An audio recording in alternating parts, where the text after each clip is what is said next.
That's not one of the three. Changed out. I knew I'd see you. I knew I'd see you. I had to wear something different. Okay, so let's check out the tie. Oh, no, Laurel, this it's been sitting in my closet for a while. it's in disarray.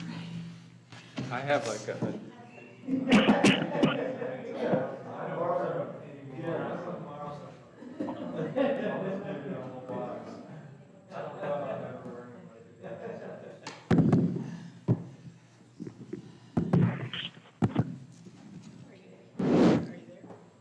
Commissioner Naviker, are you there? Yeah, that's her cough. I Recognize your cough. Okay, I'd like to call to order the work session. Work sessions are an opportunity for board members to discuss issues informally with staff and invited guests. The board encourages members of the public to attend work sessions and listen to the discussion, but there is generally no opportunity for public comment. Members of the public wishing to address the board are welcome to do so during the board's regularly scheduled meetings. Tonight's topic is... Started. Can you hear us, Commissioner? Hello. Oh, dear. Commissioner, we're at the microphone at the work session. Can you hear us? I now can hear you a little. I think, we'll just have to, can you hear me, Commissioner Nembeker? Yes. Okay, I just think we'll have to all talk into the microphones so that she can hear what's happening, so The phrase is eat the mic. eat the mic. Okay, this work session is on the proposed budget policies and resource management strategy. Commissioner, did you want to do board communications before we start with this? I don't have an agenda. Yes, I'd be happy to do board communications. So would anyone like to start? We have 15 minutes assigned to it? 10 minutes? 10 minutes, okay. Commissioner Nebeker on the phone, do you have any comments?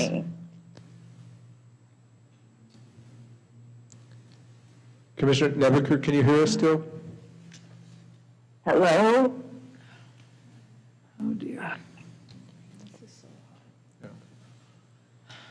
Can we get Zoom in this room? We're going to look at it. Okay, good. Because this has traditionally not worked. Mine's a person. And it needs to. That's what I think. Commissioner, could I say something? while Certainly. we're- Yes, Okay, absolutely. thank you. Commissioner Nebeker, this is Commissioner Thompson. When I looked at the Is agenda, anyone talking? I saw on our consent calendar 3 items that I thought deserved further discussion. I don't want to interrupt the flow of business, but item 5, the CCO Regional Health Assessment and Regional Health Improvement Plan. Item 9, the 2019-21 M57 Supplemental Funds Intervention Program. And item 10, the 2019-21 Justice Reinvestment Grant Award. I would like very much for us to have... Hello. She just can't hear. Commissioner Nebeker, we're going to try and call you back on a cell phone. Okay. She just sounds so sick.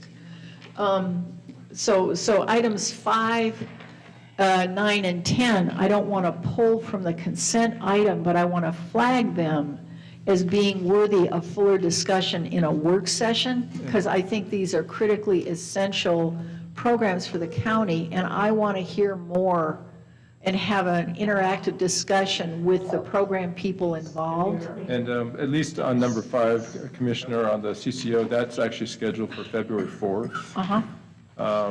And Gonna actually that they will come. be here, and there'll be a discussion during work session. And Oh, so, great. Good. and then we will follow up with those others also. Yeah, because they look like great programs. I want to go ahead with them. I just want to learn more because I think not only the financial implications, but the impact on community well-being is just critically important. I want us to know more, and so thank you. Certainly. Commissioner Nebeker, can you hear us now? I can hear. It's very weak, but I can hear something. It's not great, but it might do. Maybe this is too much of a bother. Maybe it's interrupting your meeting. Maybe it's better that we just communicate when it's essential, perhaps. Maybe easier for her tonight. Yeah, I mean, I'm sensitive to you, Commissioner, too, so why don't we give you a call when you're going into the actual meeting? Yeah, I think that might be better. It's just a waste of time if I keep saying, Okay, we will call you back soon. okay. All right, thank you. Okay, and Commissioner Sullivan, if I may, I've got 3 items that I want to read that I'll pass out later, but not now. One is, they're both about CLT and housing. And the third one is just to let my colleagues know. My colleagues, we got communication going on. Let my colleagues know the letter that I sent about DEQ's program, just for purposes of communication and establishing the public record. So I just wanted to let you know I would be adding those during my commissioner report. Very good, thank you. You're welcome. I have a question about a related topic. Since we get so much, I see it particularly in the public health department, that we get so many special grants and stuff like that. Do we do a press release or anything when we get those? It really depends upon what the grant is. Some of the grants are just routine allocations from the state. And Right, so right. for those, typically not, because it's just part of the routine ebb and flow. But when there is a grant that is, something that is special that the county went out for and is being a pilot for, or we're out, doing something different, then yes. Because I So- never see them in the newspaper. Well, we will make sure that happens, so. And we get so many, I agree with Commissioner Thompson that so many, like, there was a big chunk of mental health, kind of additions from the state. And there are programs that I think we need to be talking about. So, anyway, I would just love to see them. I Sure. just never see anybody pick them up. Yeah, more is better, we understand, so. Yes. I did attend the fair board meeting last night, and they, of course, were talking about preparation for fair, about the bond, but the subject of the farmhouse did come up. I think it's important to know that they have been doing their due diligence and trying to find a solution here.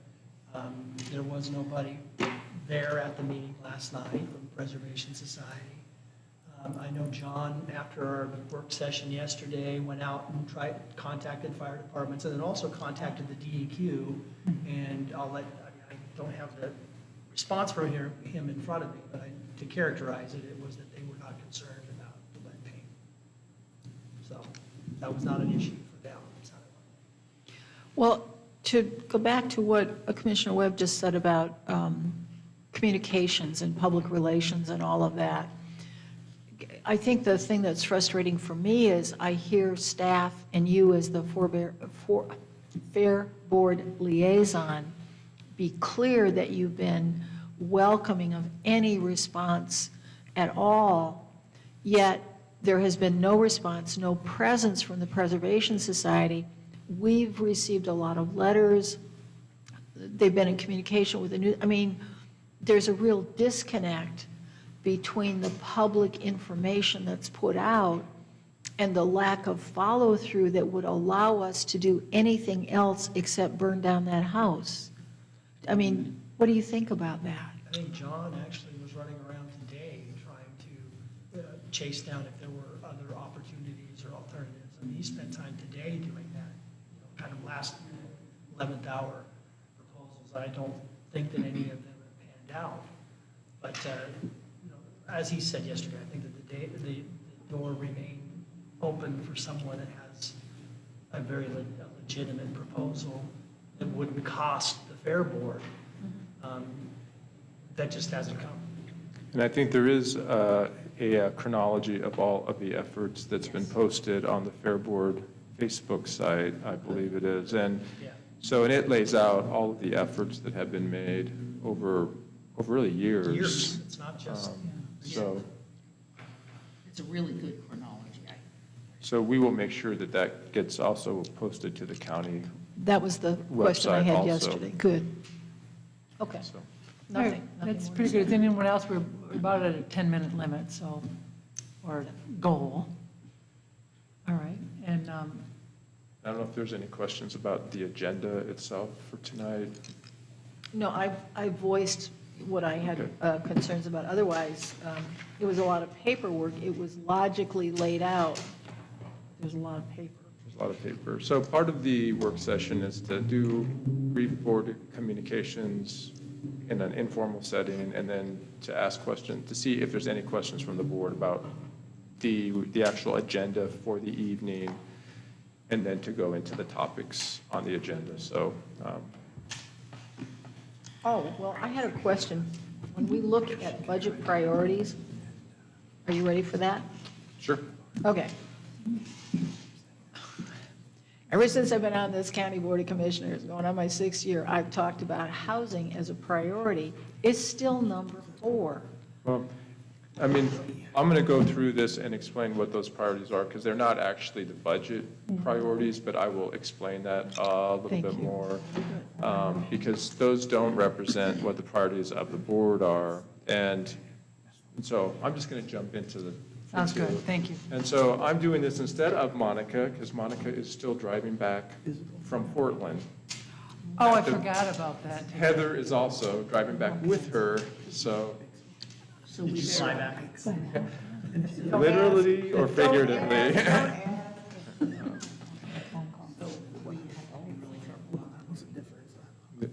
So we will be good, so. I was going to say, I'll try to behave. So I'm going to go ahead Heather. and take this. So what we're trying to do with the budget process is to be sensitive from all the feedback we've heard from your board about what you would like to see in the budget process and some of what your priorities are. And so we will be talking about that in the coming weeks, months. And for this year, kind of the art of the budget process will be to fold in what we learn as we start the strategic planning process into the budget process, knowing though that a lot of that's not going to come into full realization until the 21-22 budget, just because of timing. But as I've talked to each of you individually, and we talked a little bit yesterday, is that the real goal is to have integrated processes that really feed into each other. And so you have advisory boards and committees that are feeding into the county's decision-making process, budgeting process. You have community engagement that's feeding into the county's budget process. And through all those integrated processes, the county is really bigger than the sum of its individual parts, meaning we don't just have processes. We have processes that are aligned to make good public policy, to be transparent, to be available to the public in terms of just accessibility. And so as we go through the strategic planning process, the goal is to look at a lot of other processes, not just the budget process, but the policy-making process, community engagement process, communication processes, and align them all so that they're working for each other. And so that's what the endeavor is. And saying it as much as that's a mouthful in and of itself, doing it is a lot harder. But I want to be really clear what the goal is. And as you know, we're not quite there yet, obviously, because we haven't started yet. But we are going to get there. And so as I talk about the budget process, I just want to remind you that this is going to be an evolving, iterative process that's going to be informed by what we do through the strategic planning. So is there any questions about kind of what the goals are? So as I've spoken to all of you, there are some priorities that I've heard, and one is affordable housing. One is natural resources, but I really stick into that water as one of a fundamental one. Some is just community engagement. Some is policy capacity so that we can do more policy work and support your board as we go through policy work. And then there's the things that we just do because they're priority things, and that's just provide services to the community and be somewhat nimble about how we do that because the community's needs change over time. And so at the end of the day, the budget process is just about maintaining relevance and maintaining trust. So if there's two things that I hope from the budget process, it's maintain relevance and maintain trust. And so as we go through that, as long as we all know that the end game is relevance and trust, obviously we have limited resources, we want to have a transparent and engaged process, then we're just going to work through that together and figure out what's going to work for us. But we're just starting this. So what you're going to see in this presentation is what you've seen before oftentimes, which is we have budget policies, that generally don't change a whole lot. We have a kind of a base budget approach here where what are you doing now? What are the core services? And then we will come to the board and say, what are some of the other things you would like us to prioritize? And again, we've already started to develop that list based upon all of our conversations. And then we'll go through the typical budget adoption process, just like we always do. But it's going to change in future years because the goal is to make it a little bit different process. So, but I do want to walk through kind of the slides that Monica prepared. So there are certain services the county must provide. And so, for me, this is really kind of the traditional county services, and that's elections, health, land use and planning, law enforcement, and jail. Everything that's related to property, which includes assessment and taxation, and then obviously road and bridge construction and maintenance. I mean, if you really look at it, that is the nut and bolt of what counties do. And so we obsess a lot about those things because that's just right in our wheelhouse mission-wise. And health, just to be clear, includes both physical and mental. Yes, it includes both physical health and mental health and even broader addictions, developmental disabilities. I mean, it goes beyond. It is really wellness. So those are some of the traditional county services. Now, beyond that, there are a lot of other things like housing, natural resources, and every county is a little bit different on how they approach that, and this county has decided to approach like housing in a certain way. Well, just because. I'm not sure that actually we have decided. Well, I would just say historically, there has been decisions made that have really positioned the, Clatsop County not to be overtly involved in really housing from an organizational perspective. That doesn't mean that's the way that it has to be, and there's a lot of things that the county can do for affordable housing even without being the county housing authority or without having a housing services department. And so through this next budget process, what we'll be doing is really talking about that with your board to figure out, okay, how can we navigate this relevance issue knowing that we're not the housing authority, but what other things can we do to facilitate building units at all income levels? So that's just one example. Natural resources may not be on this list, but they are important things for the county and things that we'll have to be talking about. Some of the policy capacity even may get into diking districts, floodgates, and all those kinds of infrastructure issues also. So Let me just, if I could. So water and fire, including wildfire, would probably fit under those? Am I- Yes, I think that Okay. those would all fit under the kind of natural resources policy framework, because natural resources, to me, can be very broad, and it'll be your board that decides what the priorities are under that umbrella, but one thing we do know is that as of this point, there's only so much policy capacity, so as part of this budget process, what we're really buying is capacity to focus on some of your board's priorities. Whether that's, again, natural resources, whether that's affordable housing, we're going to have to invest in some capacity. I liked what you said at the work session yesterday, if I can remember. It was that we have to be present in the reality that is presented to us now. And so even though the problems seem larger than we can handle, we have to be present and do what we can at this time.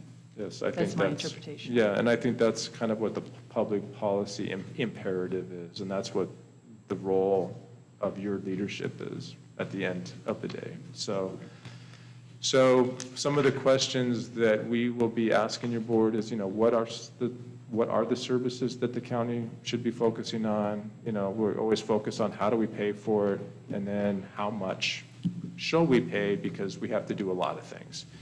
And, one thing that I think that all of us don't ever want to compromise is the quality of the service. We always want to provide the best possible service that we possibly can.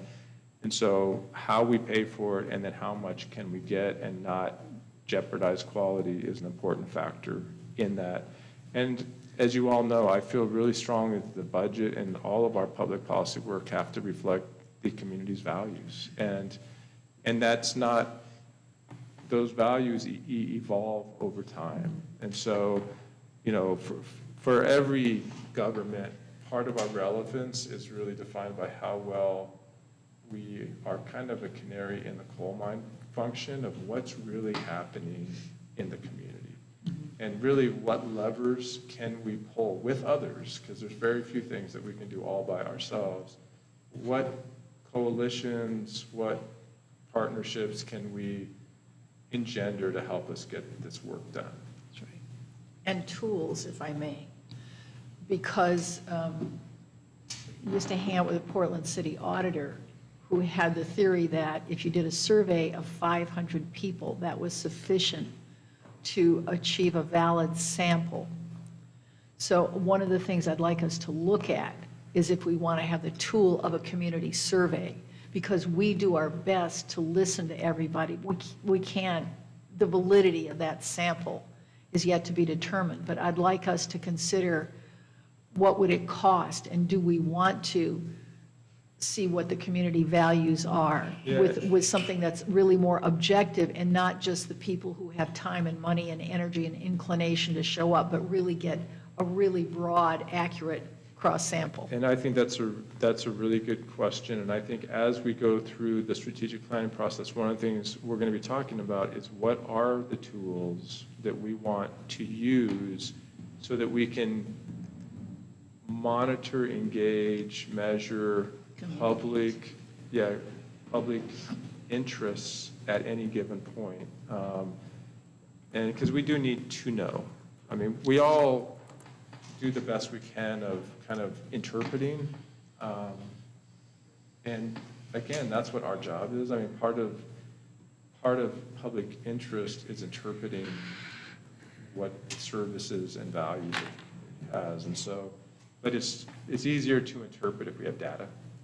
So, And incidentally, that 500, the standard in my statistics background is 400. Any survey, I mean, that's one of the first things you learn in a stat course. And 400 is the magic number.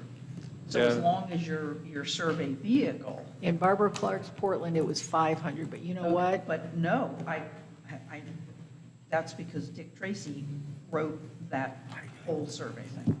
So, anyway, it's. Not that I know. But we can look at that as we go. yeah, so, and then just this is what the board's budget policies have been, which is staff shall prepare fiscally conservative budgets and will seek savings wherever a balance between cost efficiency and the quality of public service can be achieved.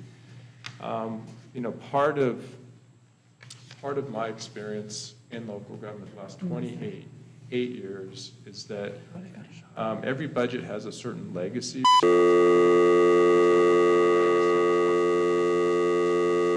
Organizational stability.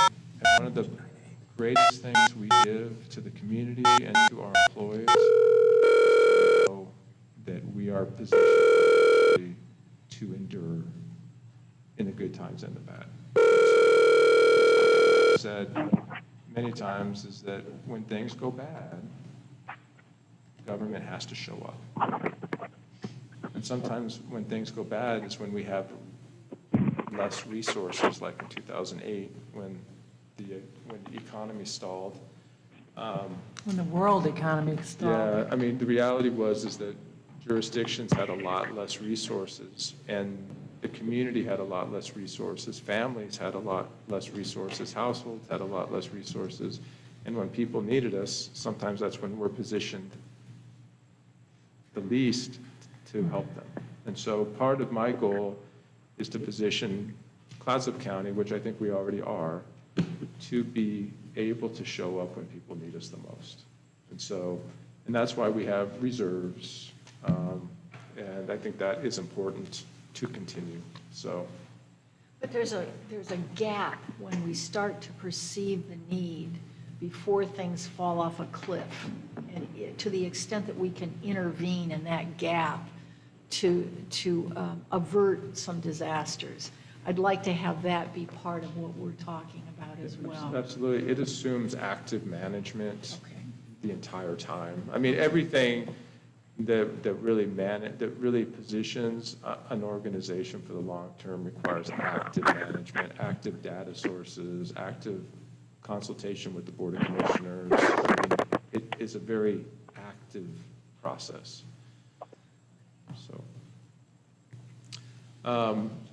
So then the budget policies which you have here, again, are very similar to the policies that we've had before, that the board has approved before, and they really serve the board and myself and the departments as we put these budgets together. It communicates to the public about what the processes are, which is important, and it just reinforces all those elements that I think are really important just to reinforce public trust, which is stability, efficiency. Maintaining adequate reserves is one of our priorities, and then pay for ongoing expenses from permanent funds, not from one-time resources.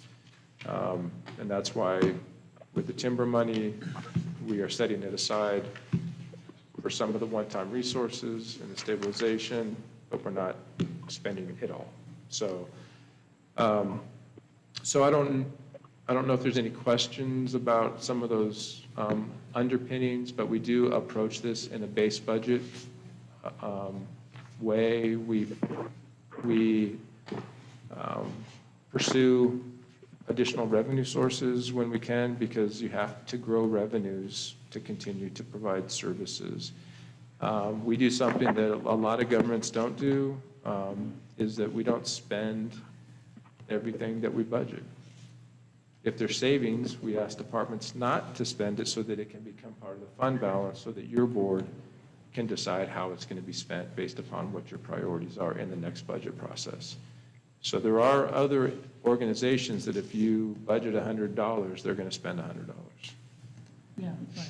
And even if they have vacancies, even if, I mean, they will spend $100. That's Here, the stereotype, yeah. yeah, here, if you have $100 and if there is $20 of savings, you don't spend that $20. It rolls back over so that it is, capital for the board to then prioritize. So, Now, this last one up there, that's about unfunded mandates? or- yeah, so what the budget policy says is the county will not backfill shortfalls in state and federal funding, meaning that those are otherwise oftentimes state and federal programs that are funded by state and federal dollars. But what I would say is that there is a caveat with that, and that is the county will not backfill any shortfalls in state or federal funding with county revenue unless approved by the Board of Commissioners. Because The reality is sometimes there are certain funding sources that get reduced or go away that have almost catastrophic impacts on a community, and it's really your board's discretion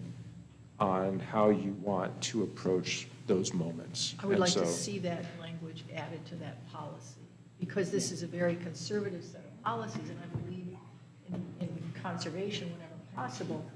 But you elucidated the dynamic, the tension between active management and maintaining the legacy of stability or the community values, and that tension, and the language has been more in the nature of stability and conserving funds rather than responding to community need, and that's the part I see as missing. Yeah, well, we will take a look at that section of it and to add that discretionary language, because it does exist now, but I think we do need to make it clear. I mean, there are times, and if you look at the last 50 years, there's been a lot of reductions in federal programs, and when we say state funds, many of the state funds, especially health and human service type functions, are coming from the federal government. And so when those go down, sometimes if it's a local government's value, you would want to step in and to augment those services. The And so- default program for the What's that? senior. Yeah. That was particularly irritant to me. So I'm going to go to this slide really quickly, because I think this is the one that might create some confusion about what the priorities are and the functional areas. So what this really deals with is discretionary resources, and all it really looks at is where do the discretionary resources go right now. And so whether we are investing or whether we are reducing, downsizing, most of the county's discretionary resources go into public safety and justice. So that doesn't mean that that's the number one priority for the board as we go into the budget. It just means that's where the largest portion of the discretionary revenues go. And so as we receive, or if we were going to downsize revenues, downsize programs, the reality is that is one of the programs that we would be looking at really managing tightly. It doesn't mean that the board doesn't have discretion to reduce in all areas, but that's where a lot of it is. And if you look at the jail and some of the things that are the big general fund cost centers, I mean, those are some fixed costs that are going to happen no matter what, and some important programs. And so this is not intended to say those are the specific programs that your board is prioritizing over the next budget year, and we're certainly not saying that either. What we're saying is just that these are some areas that consume a lot of general fund resources. And so that's what the more of the priority is. But we know that your priorities are other things for this next budget year, and so we will make sure that your priorities are represented in the budget. And we will have conversations between now and then to make sure you feel comfortable with that. So I don't want to spend a lot of time on it, but I just wanted to just hopefully put your minds at ease.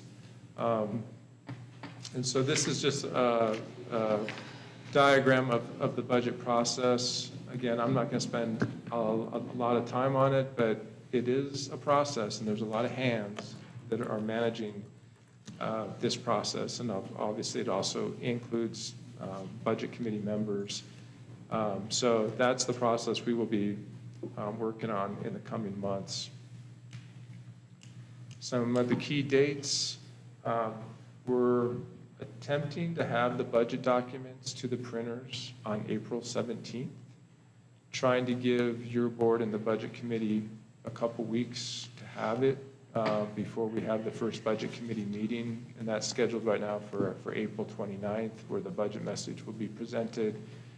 And then a week later, we would have a second budget committee meeting on the countywide budget, and then district budget committee meetings the following week.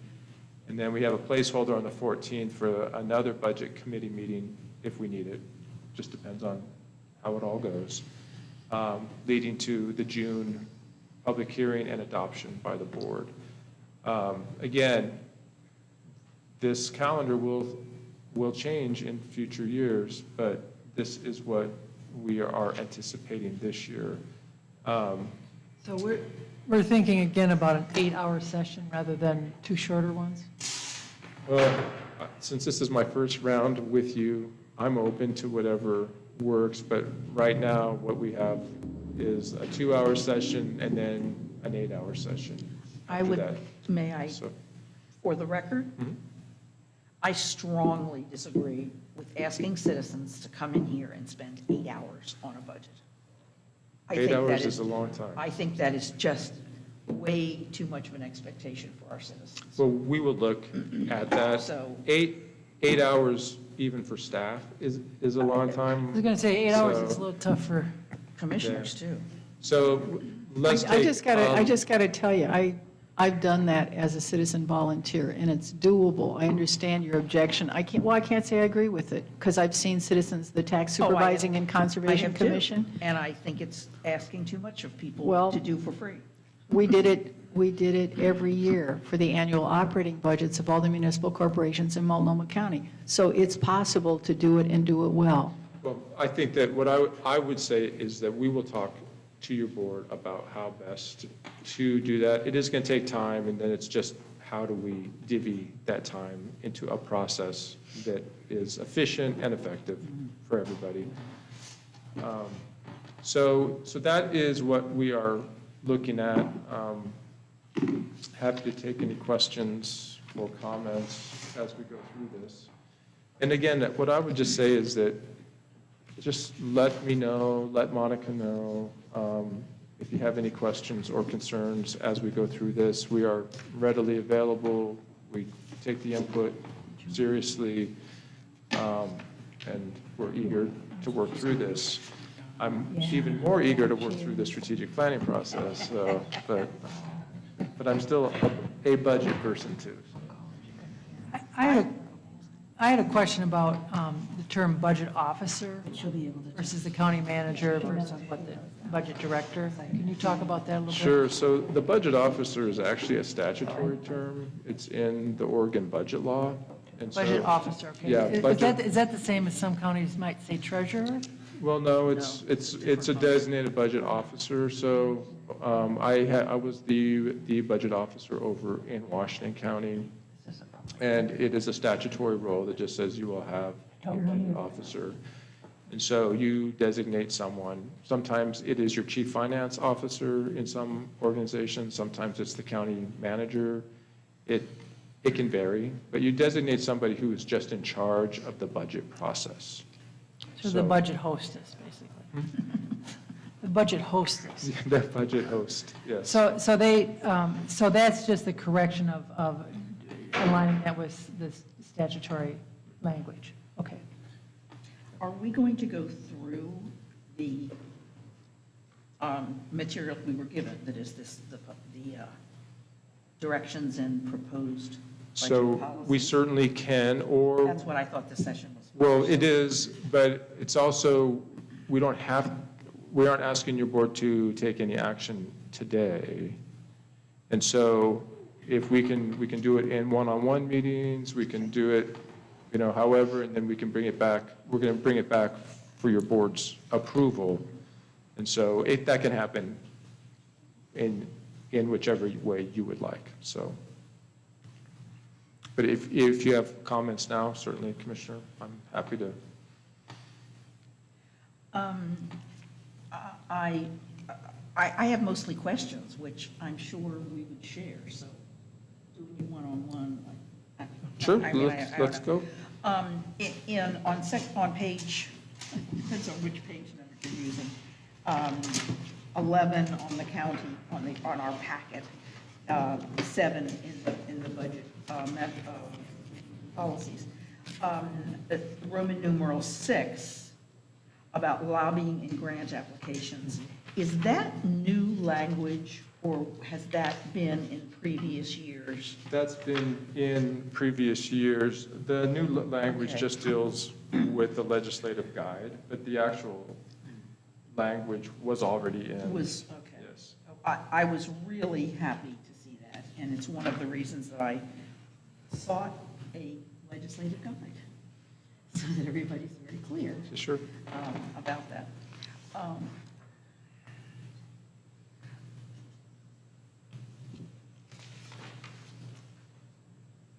I think the explanations of dedicated revenues, I'm sorry, page 9. Thank you. I think this is a really useful tool to explain to people the limitations of our discretion. And I'd actually, is this anywhere on the website? Do we have like a budget component in the website? Not all, but I don't know. Well, I know that the budget documents are available on the website, but and there is a budget brief document also. Yeah. But I think we can pull out some of the revenue specifically and really talk about it more. Yeah. Because there are some dedicated resources too, like the state and federal dollars, which are dedicated to. Sometimes people think we get those and we can spend them flexibly, and obviously we can't. I mean, the amount of our budget that's actual discretionary is about 10% of the overall budget. So, I think we can even expand on some of the other dedicated revenues also. And I'm sorry, on the previous page, Roman numeral 12. I'm sorry. Next one. Contributions to outside agencies. Where does that $30,000 come from? Is that a decision that we make every year? And I don't remember making that decision last year. Yeah, I think it was, yeah. Yeah. Really? Sarah wanted it, some of us did. It had been 30,000, and then they had a recession, and then it went to 7,500, and That's then went to 15. I'm and then sorry. went to And this 30. is general fund dollars, is what I understand. Right, so it's highly discretionary. It's discretionary. Yeah. Okay. So we will, assuming then we will revisit that. We will during the talk budget about process. And on page 10, the use of dedicated funding sources, that paragraph just, it needs a verb. I think transfer A is the minor word. thing. I think transfer is the word. We will take a look at that, It's just to make sure doesn't very well. that it's clear. And then the performance-based budgeting, which I think you all know is one of my passions. I think there needs to be some kind of a mention in here of the fact that we need resources to develop that expertise among our staff. And that, we will do this and we will do it in a way that enables our staff to do a better job. Yeah, we can write something there about the resource side. Because that's probably going to cost us some money. And I think that's part of some of the priority investments that I was talking about, that's just about capacity. Right. And that's one of those areas. Exactly. And I think you've answered most of my other questions already. So Thank you for those I think we're questions. cool. Okay, does anybody have any other questions? It looks like we should get in the business of changing the room around and getting ready for the next meeting. Thank you. Thank you. Thank you. Thank you, Don. Makes me happy when you talk about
As the governing body of Clatsop County, all county service districts for which this body so acts, and as the Clatsop County Local Contract Review Board, we are now meeting in regular session.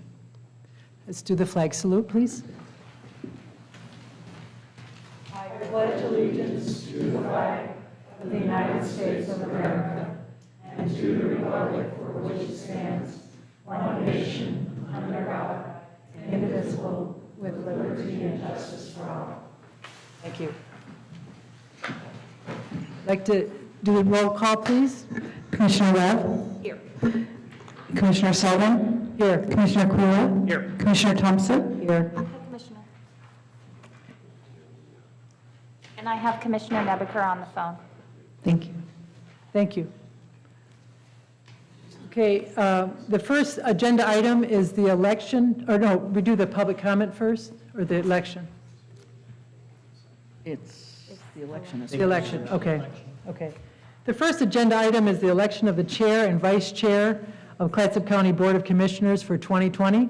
The process will be to take nominations for the chair, the election of the chair, followed by nominations for vice chair and election of the vice chair. Nominations are now in order for the office of chair. Please raise your hand. I recognize Commissioner Thompson. Thank you, Commissioner Sullivan. I'm nominating myself to be chair of the Clatsop County Board of Commissioners to better serve people in Clatsop County. Thank you. Commissioner Quila. Well, I'll follow suit. I'll nominate myself. I've run a lot of meetings as mayor in Warrenton, 5 years as mayor, 6 as the vice chair of the Warrenton City Commission. I've been elected to public office 5 times, so I think that demonstrates some form of support. I work well with our county manager, and I think that I can work fairly and respectfully with all of the members here on the county commission. Whenever I've had an opportunity to represent this commission, I think I've done so, I think it's always been well received, and I think I've done so effectively. So my experience, I think, and my demeanor, I think, makes me a good leader for this commission, and that's why I'd appreciate your consideration. Thank you. And I nominate myself, Commissioner Sullivan, to be chair this year. I was vice chair last year. This is going into my 4th year as county commissioner, and I am willing and ready to serve. So, If I realize that I did not add information about why I'm running, except very briefly, may I add a little more? certainly. I have a full-time job being a county commissioner. I've been doing it, I'm going into my 6th year. And the reason I'm doing it is not for reasons of ego or political competition, but rather because my goal is to see that each person who sits on this County Board of Commissioners does their absolute best and is their absolute best, so we can all work together to serve the people in this county. So that's why I'm running. Thank you. Okay, thank you. With that, the nominations are closed. Any other nominations? Okay, with that, the nominations are closed, and we have in front of us a written ballot with the names on it, and each of us have one of these. So please mark the ballots and hand them down to Teresa, and Teresa will take that. And Commissioner Nebaker is participating by cell phone. Thank you. Thank you very And much. she will be texting her vote in now that you have called for votes. Okay, thank you. Oh, I'm supposed to sign it?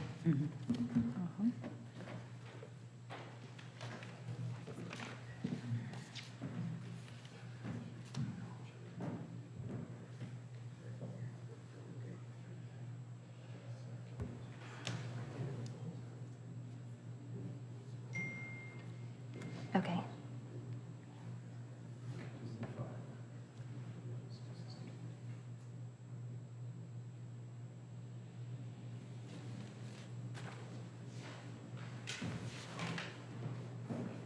Getting the document.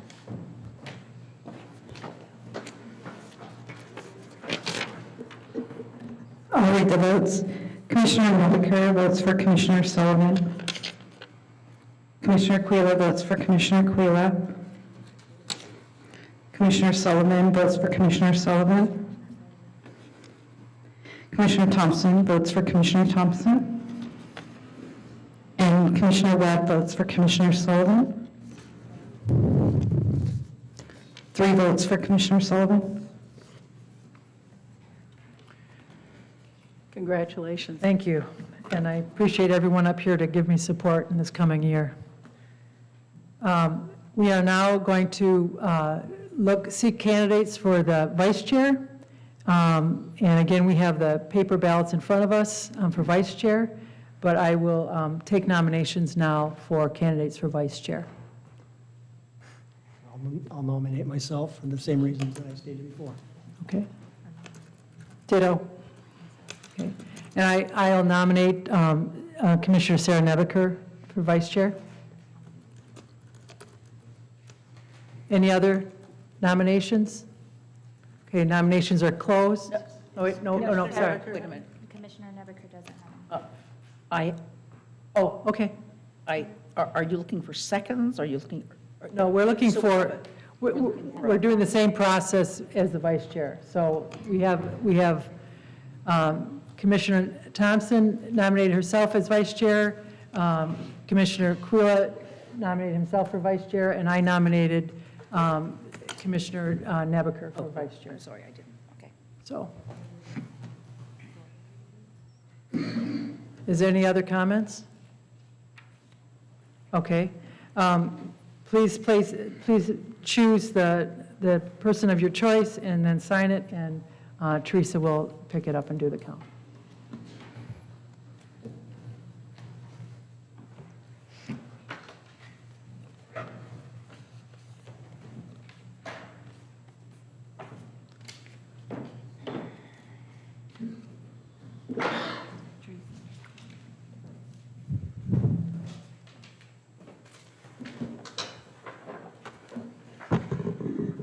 I'll read the votes.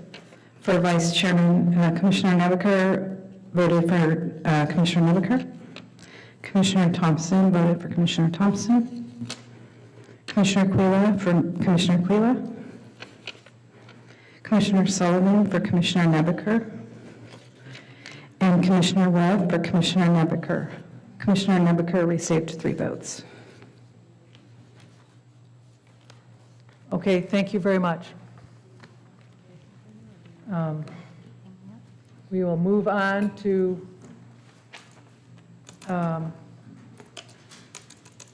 the approval of the agenda. Do we have a motion to approve the agenda? Madam Chair, move to approve the agenda. Any seconds? I'll second it. Thank you. All those in favor of the agenda, please say aye. Aye. Aye. Thank you. The agenda is approved. We will now move to the business of the public. And I have Rick Bowers. Wait a minute, am I supposed to read this differently? Sorry, I'm just a minute, Rick. Okay, I have to, little something I have to read first. This is an opportunity for anyone to give a 3-minute presentation about any item on the agenda except public hearings or any topic of county concern that is not on the agenda. People wishing to speak during business from the public must fill out and sign a public comment sign-in card prior to the start of the meeting. And we have 3, so let's start with Rick. I'm up. Thank you for the opportunity, and I've sent you a letter that I think you've gotten. I'm just going to touch some of the high points, and it's related to the discussion that you had yesterday at the work session related to the moratorium on the RV 30-day enforcement. And the top of the letter just says, I agree with a lot of what was said yesterday. I mean, I've looked at some of it, and it's tenement housing. I agree, it's substandard. My only angst is the people don't seem to have an option for anything better. So removing that option is a heck of a burden. And there were 4 alternatives to a seasonal moratorium that were listed. and I'm not going to list all of them because they were on the slide set, but like county support for the independent homelessness liaison position. And that's well and good, but it doesn't solve the problem immediately. I enjoyed what Don said about it's taken us 50 years to create this shortage of the low-end housing, and we're not going to solve it overnight. So my recommendation at the bottom of the letter is a seasonal, or at least a short-term moratorium, but more importantly, I'm volunteering this guy back here, public health, to get involved and to address with support, because these people have had, we can't solve the problem in the next few years. They can't solve their problem in 30 days. So I'm just looking for some way for support for these people to get out of the situation that they're in, address the health and sanitation issues, whatever it is. So that's my request. Thank you, Mr. Bowers. John Harper?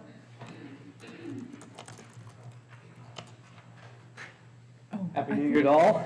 Happy New Year. Oh, I got an extra minute 18. Should I tell a joke? Oh, there you go. Excuse me, are you speaking on the public hearing, Mr. Harper? I want to speak on one of the items on the agenda. Is this the appropriate time? He's speaking on I think this is a public hearing, that the retail, the tobacco, that's. Yes. Tobacco is a public hearing, so if you could wait until. I can. Okay, that was my mistake, I apologize. Rachel Jensen?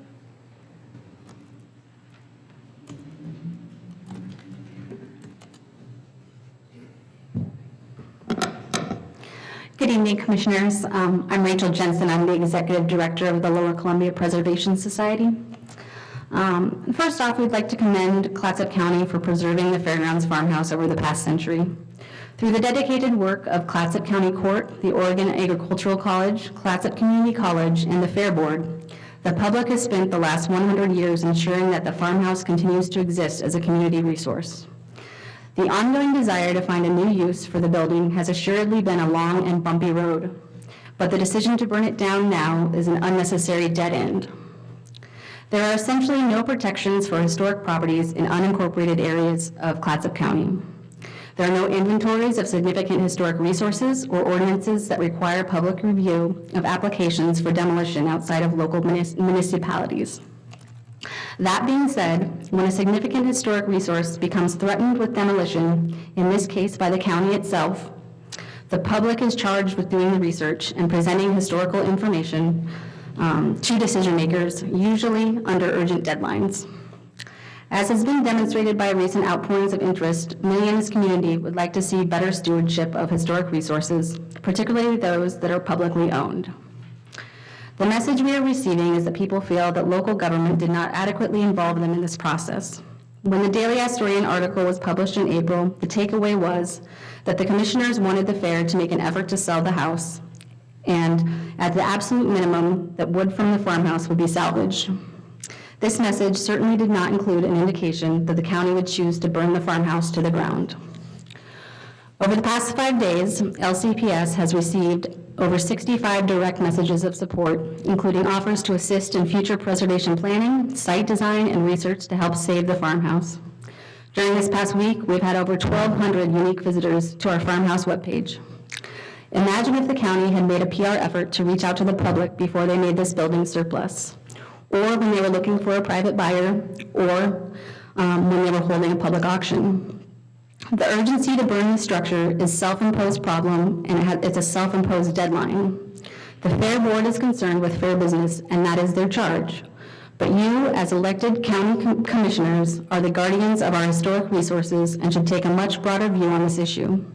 If there is anything you can do to prevent the demolition of the Fairgrounds Farmhouse and work with us to complete the history, research, documentation, community outreach, and preservation planning needed to save this structure, we ask that you do so this evening. Thank you. Thank you. Chair Sullivan, John Lewis from the Fair Board, or for the Fair Manager is actually here, and I wonder if he could make a few comments about the process. I think this is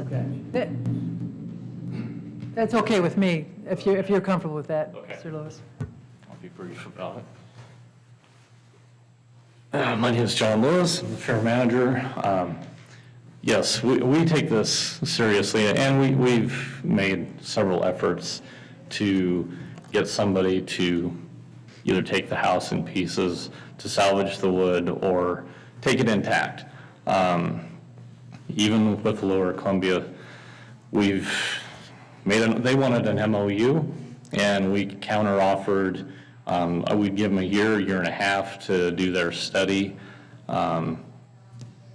And in the end, we just needed them to take the house. That's basically the long and the short of it is to get it refurbished was $160,000 to $180,000. And if we spend the money, we actually still have no use for the house. So, yeah, it's a tough decision. We would love for somebody to take the house, absolutely, or take it and refurbish the wood, repurpose it. That would absolutely be fantastic. But every effort that we've made, nobody seems to have an offer that will work to do that. So. Thank you, Mr. Lewis. Appreciate Is it that. appropriate for me to just add something to what John just said? There is more information on the fair's website that has a chronology of the process that was gone through. And I think anybody who reads that is going to be pretty impressed with the extent to which the Fair Board went to make this happen. Okay. Thank you. So let's go on to the consent calendar. No, I already did that, didn't I? No. No, oh, I did the agenda. Okay. Madam Chair, move adoption of the consent calendar. I'm sorry. Move adoption of the consent calendar. Oh, thank you. Thank you, Commissioner Thompson. Do we have a second? Second. Okay, thank you. All those in favor of approving the consent calendar? Aye. Aye. All right, and I appreciate your help. It's okay. Happy to help. So now we are going to go to our Commissioners' Liaison reports. Who would like to start? I will start if you're looking for volunteers. Certainly. Commissioner Webb? I have a couple of, Into the phone. I'm sorry, I have a couple of things for the commission from my liaison responsibilities with the Public Health Department. I have, as you know, since we are facing some issues as a result of House Bill 2509, which is a ban on plastic bags that just went into effect on January 1st, and that this, it was a little bit of a,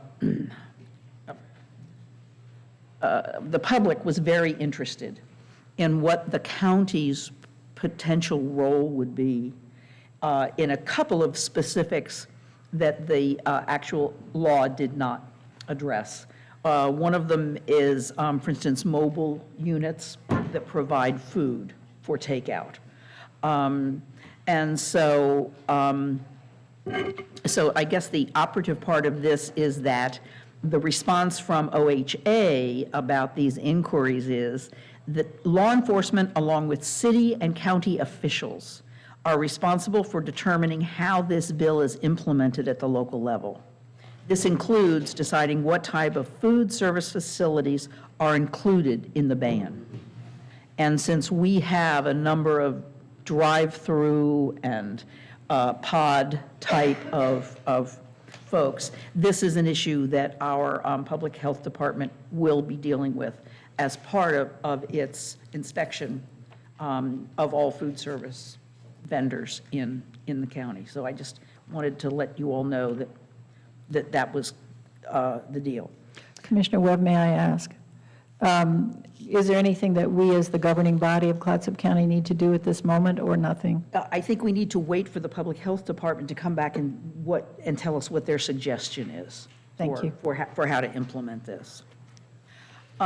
There's also a very sad notification. The county has a harm reduction program, which is also sometimes characterized as a needle exchange, which is unfortunate because it is a harm reduction program. And we have partnered, our public health department has been really terrific about consulting with neighboring counties on how to do this program. But we had a partnership with Jordan's Hope for Recovery.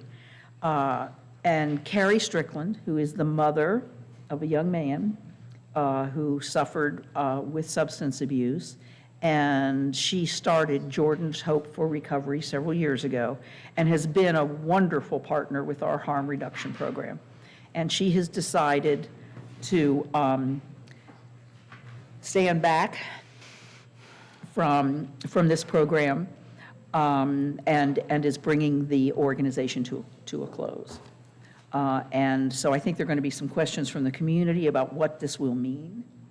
And I have been assured by Dr. McNichol that we're going to soldier forward and we're going to figure out a way to keep this program going. We get substantial funding for it anyway. I mean, substantial is not a good word ever, but we're soldiering on. For anybody who asks, the harm reduction program, even without Jordan's Hope, will continue.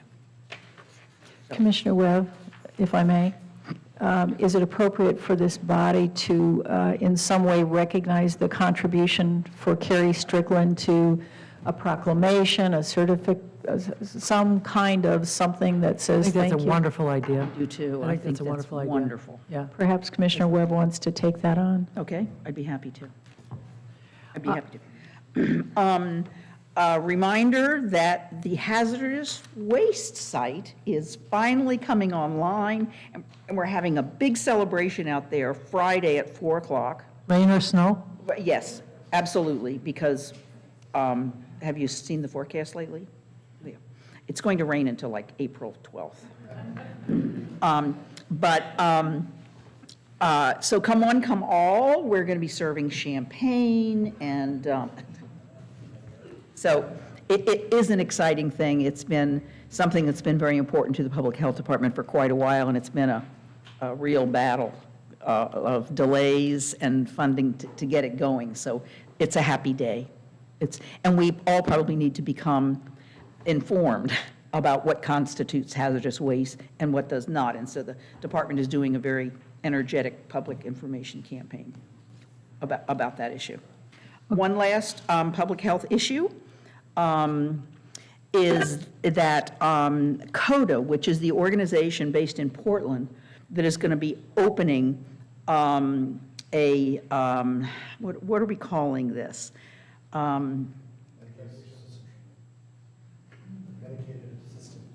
Medicated assistant treatment for addictions. They're opening a facility in Seaside, which we've known for quite a while, and they are getting ready to open it. They're planning on transferring some patients in from out of town on January 27th will be the official opening day for their services. And they have 34 patients presently that have priority at the site. And once they get in and get them scheduled, they will accept more of a caseload. So that's an exciting thing. That's a wonderful resource. This is a facility that saves people a trip to Portland to get medicine to assist their recovery, and so it's pretty wonderful. It's really, I think it's going to wind up serving a lot of people. Okay, thank you, Commissioner Webb. Okay, I think that's it. I ask your indulgence here. I want to make up something I should have noticed earlier, is that we have a new sheriff in town.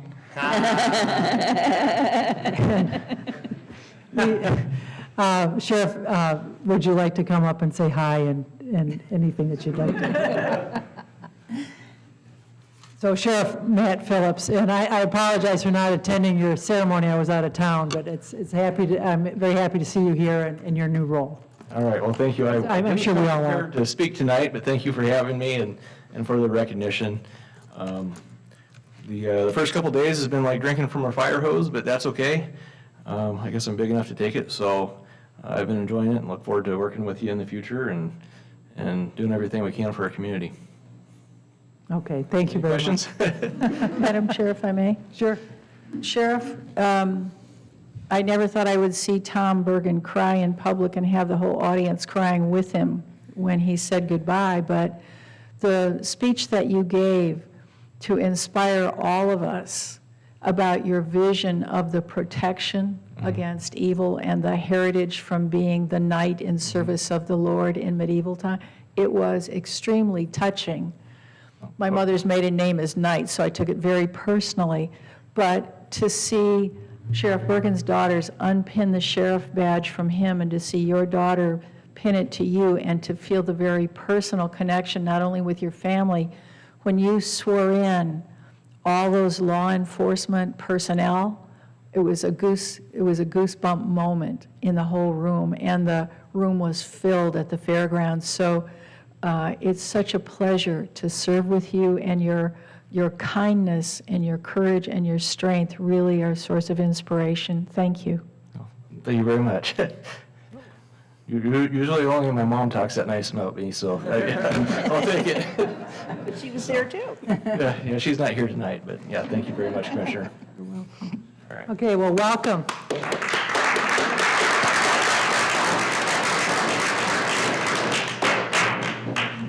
Now we'll go on with the commissioner comments. Commissioner Quila, would you like to go next? Sure. Yeah, I echo your sentiments about the ceremony on Friday. That was just great turnout, 300 people. Was there 300 people there? It had to be close. I mean, it was huge. And a very moving ceremony, and certainly I think that, you know, what you had to say certainly reinforced the decision to appoint a sheriff. So I'm just real happy for you and real pleased for the county. I am also sorry to hear about Carrie Strickland dissolving Jordan's Hope for Recovery. I got to know her over the last couple of years with the Chamber because she did a lot of events, open house events with the Chamber of Commerce, and she's a great lady, and I really applaud her efforts over the years with Jordan's Hope for Recovery. So, I also attended the Fair Board meeting last night. So aside from the farmhouse, they talked a lot about the fair and all the preparations that come with putting the fair on. I know that they're talking carnivals and talking about all kinds of things that that they're going to do to improve the experience for everybody this year. And also, there's going to be an operating levy that's going to be coming to the voters this year. And so they've been very conservative in their budgeting and very mindful of every dollar out there, and I appreciate that. It's great. It's a great board and great group of people. And that's all I have. Thank you. Commissioner Thompson? Thank you. I have a phrase for you. It's cross-laminated timber. You've heard me talk about this before. I've passed out to board members and to the public. We're making progress. We have a statement on CLT in Clatsop County. Mary MacArthur, the staff to Colpack, the Regional Economic Development Agency, has prepared this. We're working with Colpack, we're working with Kevin Leahy, we're working with Regional Solutions, we're working with Business Oregon, we're working with private sector business people. All of this is so that we can use mass timber technology to build housing in Clatsop County, modular housing, affordable housing.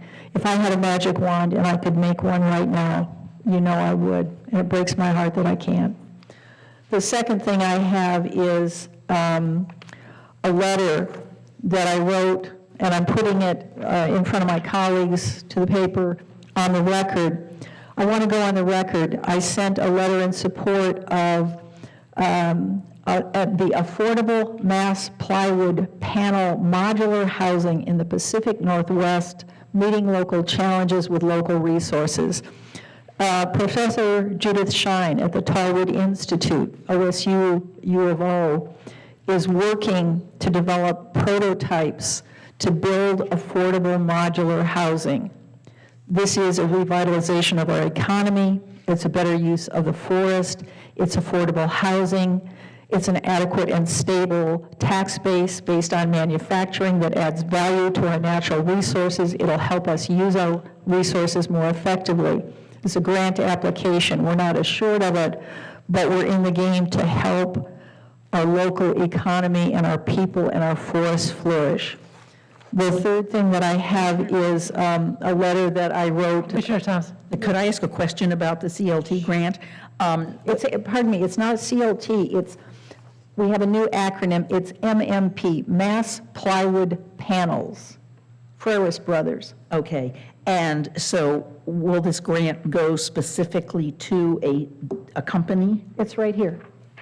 It's U of O. Well, I just read it, and it wasn't clear to me that that's... It goes to the Tallwood Design Institute for them to do, it's associated with the University of Oregon and Oregon State. Okay. So it's not a company, it's Good. the nonprofit community. So is it intended to develop expertise in the manufacture of this?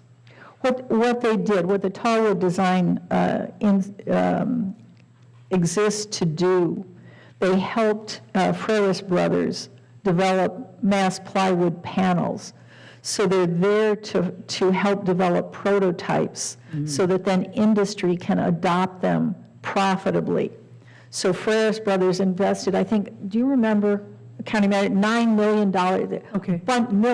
Multi-millions. So what it does is foster economic development for forest products.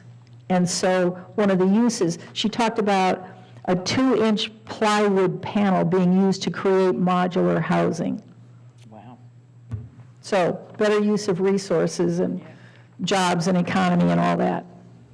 Thank you. So sure, happy to answer any questions that I know, and my ignorance is profound.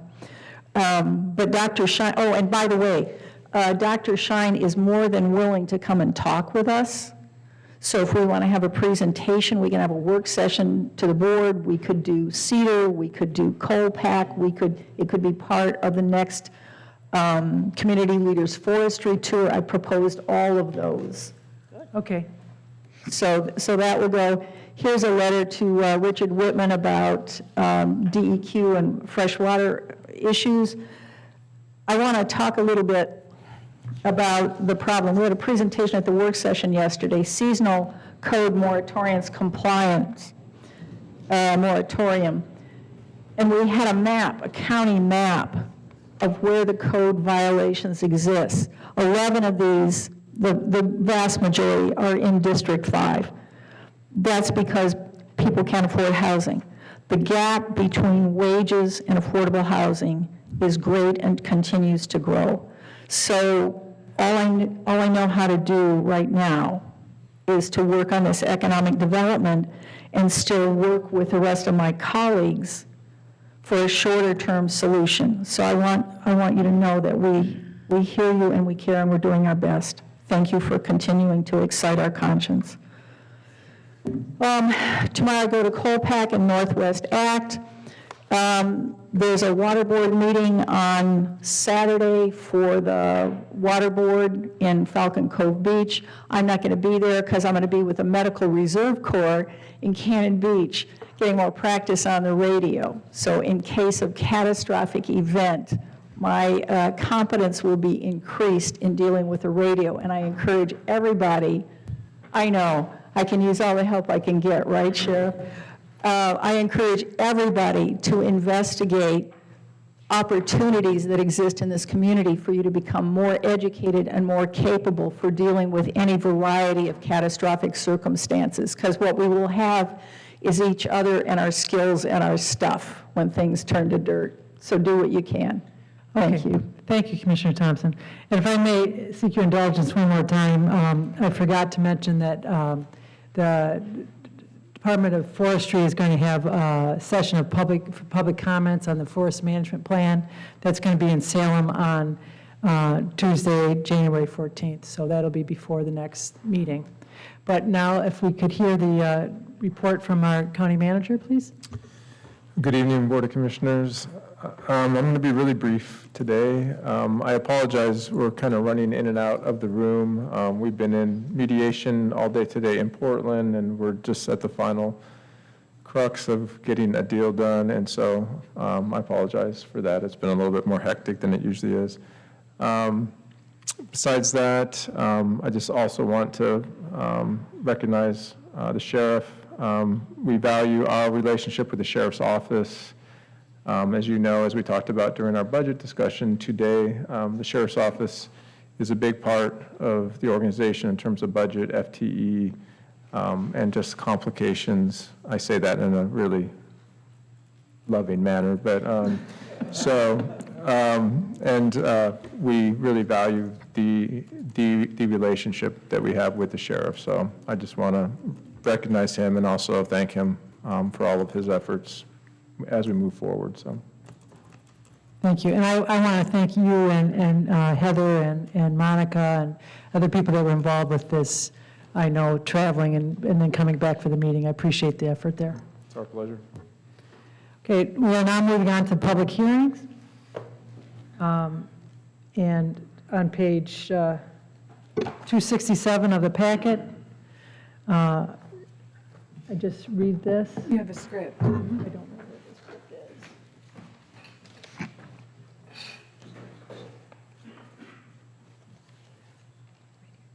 Oh. This is so helpful. Thank you. Yes, those are over here. There they are. Okay. I'll get this down. Okay. Transient room tax ordinance amendment.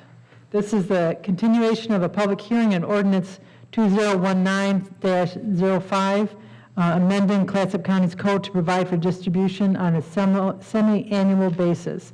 Is there any further information from staff? There is none. Is there any public testimony?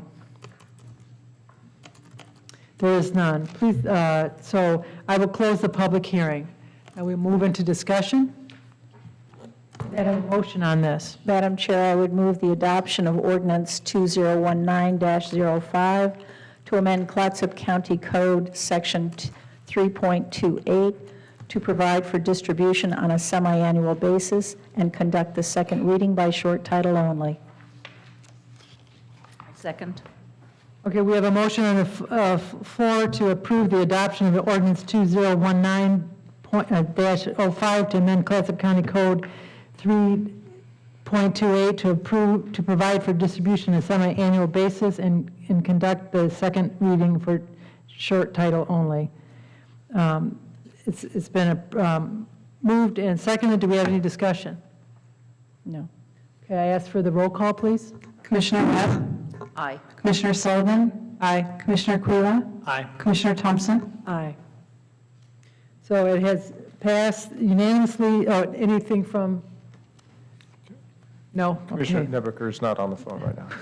Hopefully she's healing. So it has passed unanimously with people that are present. To approve the adoption of ordinance 2019-05 to amend Clatsop County Code 3.28 to provide distribution for semi-annual basis and conduct the second reading by short title only. Do I then read that? County Council. Or Monica, you can read it. You want, I'd be happy to anybody else to read it. That'd be fine. Sorry. this ordinance is ordinance 2019-05, an ordinance amending Clatsop County Code, Section 3.28, to provide for distribution on a semi-annual basis. Okay. So then that's it, right? Okay. On to the next one. Okay, we are now moving on to the, this is the ordinance for 2019-03, licensing tobacco retailers. Thank you, Dr. McNichols, good to see you. This is a continuation of the public hearing for ordinance 2019-05 2023-03, licensing tobacco retailers. Is there any further information from the staff? I would like to point out that I did hand out a thing that you have there with some points about tobacco retail licensing. There's about 10 points I'd like to make, but I'm not going to read them to you except for the couple of things I wanted to point out. Specifically in Clatsop County, cigarette smoking in adults in Clatsop County is 24%. So 24% of adults in Clatsop County smoke tobacco, which is higher than Oregon and overall, and then more than the rest of the United States.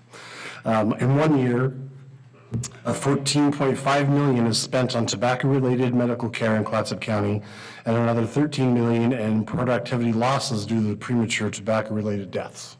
So that's what we're really trying to do in public health. So you'll hear from some in the retail industry that perhaps this was a focus on youth, which was part of the flavor ban, which we have dropped. But overall, tobacco prevention has been a fight since 1964, where the U.S. Surgeon General explained that there is a direct relation between lung cancer and tobacco smoke. We've been doing this work now for over 50 years, and we're still fighting the same fight. There'll be some arguments you'll hear about the price discounts and coupons. My argument back is that those are targeted specifically for low-income people and disabled and people of color, which is actually a social economic status issue. And we really are trying not to have that. We want to make sure that those folks who make a choice between smoking and trying to find alternatives to quitting their addiction, which are free things like Chantix or the patch, that they would choose those instead so we can help improve their lives and their health, because there's a social cost to those folks being and smoking tobacco products. The other argument you may hear is that the enforcement issues may be a little patent, and so, but I did want to point out that there is in Section 10, Part C, or Part B rather, that the department does have a part where the county manager does get involved to do an appeal if there is something that they don't agree with. The retailer could appeal those issues and actually have the county manager intervene. So there is that protection for the tobacco retailer at a higher level than just the public health department. Other than that, though, as you know, this has been a 2-year process. We've met with you, I don't know how many times now, but we've also met with all the cities, and we've done a lot of work, and I really want to thank my staff, the health promotion staff, who've done a tireless effort in making sure that this comes to pass. I think Jill, Julia, Bridget, and Catherine are a fantastic team and are being recognized at the state level, so I want to make sure that they're recognized for the work they've done here. I'll take any questions you may have. Thank you. Does anyone have any questions? Thank you. I appreciate your work, and I appreciate the staff's work also. Thank you. Thank you. Is there any public testimony? It looks like I have 3 names on the list. So I'm going to ask John Harper to come forward. Come forward, give your name and address for the record. You have 3 minutes to speak. I'm John Harper. I live at 327 West Marine Drive, Astoria, Oregon. I'm the owner of Under the Bridge Cigarettes. Oh, Just talk directly into the mic. is that a little better? Thank you. This has been an ongoing battle with the health department, and I want to first say that I'm in support of the tobacco retailer licensing. I do think it was designed to prevent youth smoking and more enforcement, which I'm in favor of. The only objections I've had in the last meetings have been about the coupon redemption, which I do not feel target youth. I don't think they target people of color, and I believe they are valid for adult consumers. I don't believe that tobacco companies target youth. It's very difficult to get a coupon, and I think adults are entitled to that, just like obtaining coupons at the grocery store, cutouts, or whatever. So I request that that section be removed from the ordinance in its entirety. It's a very complex 3-point thing that is confusing to read in the first place, and I don't think it pertains or is necessary in this ordinance. So I would request that 8A, B, and C be taken out, as I stated last time. The second thing is the penalty phase. If you were to study, and I sent it to the commissioners a little bit late because I was in another meeting, but Multnomah County has one, other counties have these. I would state that none of them within the state have I read yet, not to say they don't exist, that target coupon redemption. But other than that, in the penalty phase, the one here is if you get 2 sanctions within 24 months, you can lose your retail privileges for 30 days. I did meet with the health department, with Mike, to discuss a addition to the wording that would allow a discretionary judgmental work with the retailer plan rather than something that appears to be so rigid. No other ordinance that I've read is as rigid as the one that is written, and I think it could use a little bit of modifications to make it not so rigid and more corrective. I have 20 employees. I can't police them all. As hard as I work at that, as long-term as they've been here, I'm not saying they won't make a mistake. So I asked that be modified, and I believe that the health department is in agreement on that, or we were, I believe, in agreement on that. So with that said, I'm in favor of this license with those 2 restrictions. Thank you. Thank you, Mr. Harper. Next, I have Christina Bodamer. And I apologize if I've mispronounced your name. Good evening, County Commissioners. My name is Christina Bodamer. I'm the Oregon Government Relations Director from the American Heart Association. Thank you for the opportunity to join you this evening to share our support of the tobacco retail licensing ordinance that you have in front of you. We commend the amazing work that your county health department has been working on, and we're excited to see that there's another county in the state that's taking tobacco control seriously. The tobacco industry retail marketing has a profound effect on local communities, and sensible, effective regulation like tobacco retail licensing can reduce this harmful industry's influence and improve health equity. As has already been mentioned, cigarette smoking is a leading cause of death and is very expensive to our state and our nation. Smoking increases the risk, particularly for heart disease and stroke, and the risk for blood clots. The best way to prevent tobacco-related illness and death is to prevent people from starting to smoke in the first place. The tobacco industry is actively and aggressively working to addict the next generation of smokers. They invest heavily to ensure easy access to retail outlets stocked not only with products, but with pro-tobacco messaging, creating an environment which normalizes tobacco use and maintains addiction. Nearly 1 in 4 Oregon 11th graders has reported using a vape or an e-cigarette, and the mounting evidence shows that young people who start with these products are likely to become addicted cigarette smokers of tomorrow. Tobacco is a dangerous product, and when used as intended, it harms people, and therefore should be dealt with and treated differently. Regulation of tobacco sales is necessary not just to promote public health, but to ensure compliance of public health regulations and laws that work to counter the significant influence tobacco marketing wields over a community. The American Heart Association respectfully requests that you adopt your ordinance as proposed. It sounds like you guys have put an immense amount of work into it. And I think the last thing I will leave you with is that licensing and registration requirements can be a powerful tool for ensuring compliance with public health measures that are already in place, and that many communities have already taken this step to recognize that you have a role in helping to prevent the next generation of tobacco addiction.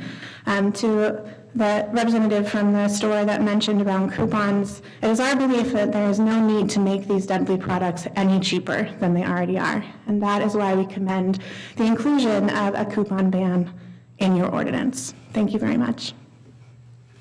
Thank you for traveling to our meeting.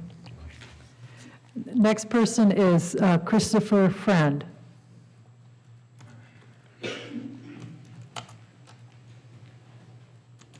Good evening, Commissioners. My name is Christopher Friend. I'm the Oregon Government Relations Director for the American Cancer Society Cancer Action Network. We are the advocacy partner of our better-known American Cancer Society. With over 8,000 members across the state and 200 members here in Clatsop County, I'm proud to be in front of you today in support of the proposed ordinance. As mentioned, tobacco is the #1 cause of preventable death, but what has not been mentioned is that tobacco causes nearly 1/3 of all cancers in the state of Oregon. What's worse is that thousands of families lose a family member from a tobacco-related death every single year. My family is not excluded from that. And Big Tobacco is using insidious tactics to target youth and vulnerable communities to be addicted to their deadly product. Specifically, Big Tobacco targets low-income communities to be smokers, and that's why we commend the ordinance for being drafted in pursuit of coupon and price restrictions as an additional layer of health protection for low-income people. Just because they're targeted by Big Tobacco doesn't mean that they should be at a higher rate of smoking.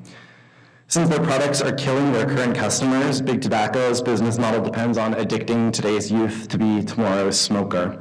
That's why ACS CAN and our members here in Clatsop County are supportive of the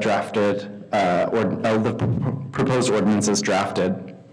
It includes strong enforcement provisions.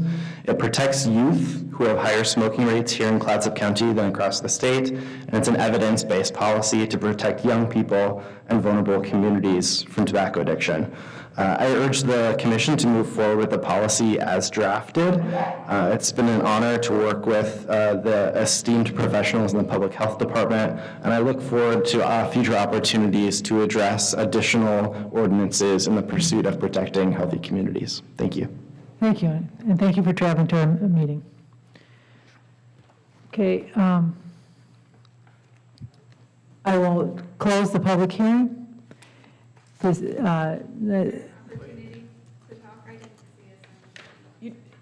For a public hearing, they don't have to sign in. So you Oh, can okay. just call for comment, call people up if there's any more people to come up. I would love to have you come up and make a comment, so just come up and let us, reintroduce yourself. Hi, Brooke Stanley.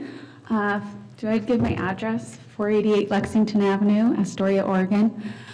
So I'm here wearing two hats tonight. I'm the Community Health Improvement Coordinator for Columbia Pacific CCO. And on behalf of the Columbia Pacific CCO, I'm here in support of the TRL as it stands. We are here representing health equity in our community. You've just approved or adopted our Regional Health Improvement Plan, which we worked on with the County Health Department, and one of those areas of focus is chronic disease prevention. And one of the biggest ways we can support chronic disease prevention is through working with tobacco to prevent new addiction and to protect our children from addiction. I'm in support of this also as a constituent and a longtime resident here in Astoria. I grew up here. And after the first reading of the previous version, I was very disappointed to hear that it didn't pass with the flavor ban. And I trust all of you to look out for our community and the next generation. And I hope that you will protect our community tonight from the big interests of tobacco. And I think the fact that we had Big Tobacco show up at the last meeting shows that we're really about to do something important here. And we have people from the state level, and I believe that I'm here as part of the silent majority. Most of us are busy working and putting our kids to bed while you guys are doing these meetings. Thank you for doing that. Thank you, Commissioner Quila. Well, I know you have a new kiddo. But I just wanted to say that there's a lot of us in support of this in the community, and it's very important for our health equity. So I hope you will pass it as it stands with the price discount exclusions and all. So thank you. Thank you. Anyone else like to come and give public comment? Reintroduce yourself, please. Stephen Blakesley, 788 F Street in Gearhart, and I'm here tonight as a just citizen of Clatsop County. And I would like to start by also expressing my disappointment that the policy wasn't passed in its original reading that included the flavor ban. This policy, as a reminder, was written not locally, but written by the Tobacco Control Legal Consortium at the national level. There's a lot of research behind it, and it is very evidence-based. So as we start tweaking it and watering it down, it starts to lose its impact. I think that one of the reasons possibly that it didn't go through was because there was a lot of comment about personal rights. So I want to address that a little bit, maybe from a little bit of a different angle. But I have in front of me here the tobacco fact sheet from 2019, which shows that $14.6 million is spent on tobacco-related medical care on an annual basis. So if you take the population of Clatsop County and look at the adults, which is 31,625, let's just say for a rough estimate, 29,000 of those people are employed, they have health care, and they're paying their medical costs. That comes out to roughly $500 annually per person of those 29,000 that are paying for the medical expenses and medical care of those who have chosen to use tobacco. Now, clearly, that's not, this math has some room for improvement, but you get the idea. And if we were to include the loss in productivity due to premature tobacco-related deaths, which for Clatsop County is said to be at 13 million. Now, each of those 29,000 is looking at just under $1,000 per person that is spread out, if it's spread out, to pay for the cost, as has been mentioned, of tobacco products and the disease that it causes and the heartbreak. The other piece, too, is personal freedom. When I worked at the public health department, I heard a lot about personal freedom. And, that's a hard one. I struggle with that because, as American, our culture, we value freedom. We value freedom out here in the West. And in rural America, we value it greatly. But one thing that I always got stuck on was personal freedom and how it relates to addiction, especially with youth, because when there's addiction, there is no freedom. And just talking about addiction, which I feel like we've been doing, isn't and hasn't been enough. So here's an opportunity to set a well-researched policy in place. It's a policy that will help prevent future addictions, which will honor the freedoms that we all deserve. A policy that protects our most vulnerable, because when there is freedom, there is no addiction. So please adopt the policy as it is. Thank you. Thank you. Dr. Mushin, to come up and reintroduce yourself. Yes. I'm Robert Mushin. I live at 148 East Van Buren. I'm a retired MD.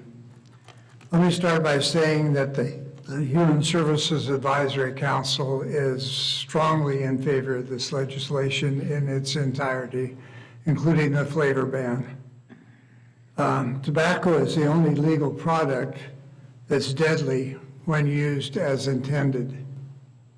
And smoking, in fact, is a one-way street to premature death. And apparently, if we're to believe the federal government, vaping is also included in that. I'm going to take you on a brief fantasy. It's kind of a gruesome one, and parental guidance, parental is advised. But assume that there was a company that facilitated teenage suicide by helping them jump off of giant buildings. The building could be 4 or 40 stories, but the end result would be death. This company would romanticize the feeling of flying through the air and would encourage all young people to participate. But would anybody in his right mind support such a company? Of course not. It's absurd. But that's exactly what the big tobacco companies are doing. They're encouraging teenagers to jump off the building of life, and they have no qualms about doing so. We have to figure out a way to put an end to this epidemic, and the FDA ban is a step in the right direction, and the tobacco retailer's law is another. Thank you. Thank you. Would anyone else like to come and speak?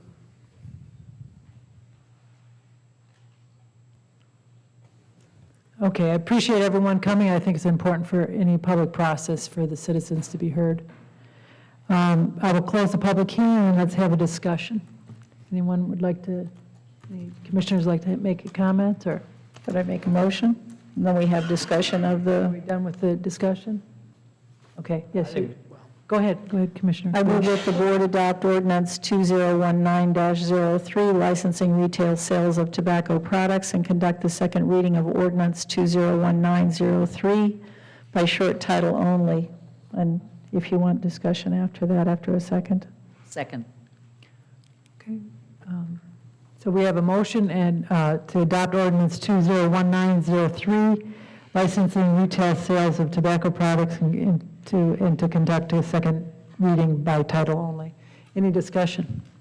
Well, I appreciate all the very impassioned speeches and discussion that we've had, and I've been more sensitized to the healthcare aspect of this more now than ever. But I guess my question is, this was intended to be to keep cigarettes and tobacco out of youth, and this was aimed to try to prevent it being distributed amongst kids and minors.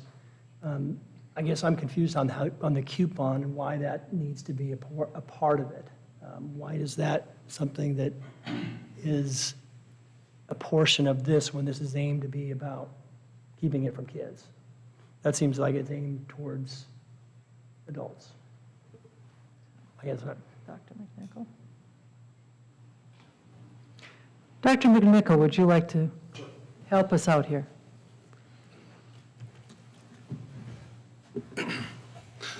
Tobacco prevention is not just about kids. We're also trying to help the 24% of the people in the county who are also who smoke. So if we're going to actually reduce those numbers, we have to look at the adult population as well. And the only way we're going to do that is start dealing with the price discounts for those who can afford it the least.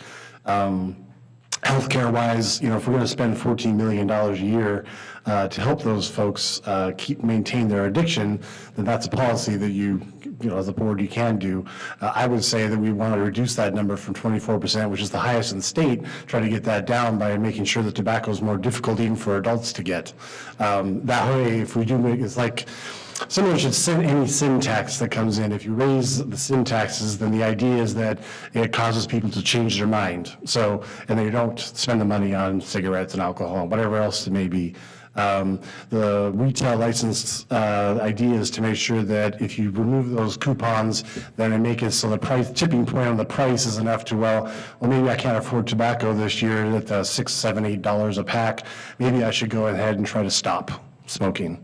So that would be my argument, is this another way to help prevent not just kids smoking, but also stop the adults who are now, to help them make a different choice, especially those who can't afford it. And it's no longer enforcement of what the intent was. About. Well, the intent was all along, and that part was always in the ordinance from the day one. That was just noted it just got noticed. We had that, never changed. That was in the original ordinance, even though we took out the vaping piece, which was the big mover, but that was always in there. We never added it, it was always in there. And can I make a comment? It seems to me I've been sort of doing this process along with the Public Health Department for the last year. I don't think it was ever proposed as solely a youth-oriented issue. There are many, many actions that go on in the Public Health Department that contribute to cessation efforts. And so this wasn't, yes, it was sort of primarily aimed at kids, but if it can be in support of also causing adults to quit smoking, then it's a bonus. So, Well, and then I guess I misinterpreted what the intent was, because I certainly thought when we talked about this earlier that this was aimed at keeping kids away from tobacco and providing a tool and a mechanism for enforcement for the distributors that are selling cigarettes, chewing tobacco, all of that. That's how I always envisioned it, and I thought that it should be confined to that. But I think I shared that before. Madam Chair, if I may. Certainly. I've talked about the addictions in my own family. My mother's spaying in her grave because it's part of the public record now, but I'm going to proceed anyway. I make a distinction between restricting adult choice and supporting adult, I'm going to call it, I was moved by Mr. Blakely's testimony, the lack of freedom that addiction means. So I don't want to subsidize giving away health and freedom. If people want to do it, I think they ought to have a free market choice about what they do within the parameters of public health as they exist now. And so I'm willing to support this ordinance as it stands, and I was for the removal of cools in memory of my beloved Aunt Margaret. And Commissioner Quayle, people can buy tobacco. It has no restriction on an adult going to the tobacco shop and buying it right now. All it does is remove the coupon piece where that does target the low-income folks. So by taking that out, it makes them have a Anybody choice. anybody that's buying it, Sure. it's just a promotion by the company to, Which is promoting people to smoke. well, true, but. Dr. McNichol, you said something about the efforts to, I think it was you that said something about the efforts to stop smoking, that there is some free. Yeah, there's resources available to stop smoking. We offer them at the health department. The quit line, we have a large supply of things we can do. And that's why I'm hoping that by making the price point somewhere where someone can make a choice between the $5 packet of cigarettes versus maybe I can't afford that this week. Maybe I need to make a different choice and do something free and get onto into recovery from my addiction from tobacco. That's sort of what we wanted to do. And isn't it also possible that many children get their first cigarettes at home? Yeah, either that or a peer, probably, sure. My father was a heavy smoker. Yeah, so is mine. So was my mother, and died very young. So is my dad. Any other discussion? So we have a motion, we have a second, we've had discussion. Yeah, I'll just make one comment. I want to support this. I do, and I appreciate, the efforts that have gone into it. I simply, I guess I can't get over the fact that this should be what my original thought about this being enforcement of distribution to minors and preventing that and working with our purveyors and our distributors in order to make sure that that's not happening. That's kind of how I always had envisioned this ordinance. And just because I think that we shouldn't get into the whole thing with the coupons and the free market myself, and I do believe in freedom of choice. I think I'm going to have to vote against it, but my wife will absolutely kill me. Well, I understand the struggle there because it is, adult issue, but I, for myself, I'm more convinced by the arguments that I heard today about targeting a certain socioeconomic group and the fact that this is based on national research. And so I'm swayed by what I have heard today. And I think we all generally are in support of this. It's just some of the, like you said, Commissioner Quila, that there are some points that are perhaps could be worth discussion. But at this point, this is the second hearing, so I would like We have to vote. to call the vote. Yeah, I'd like to call the vote on the motion that's on the floor. The motion is to adopt the ordinance 2019-03 licensing retail sales of tobacco products and conducting the second reading by title only. Commissioner Quayle? No. Commissioner Thompson? Yes. Commissioner Webb? Yes. Commissioner Sullivan? Yes.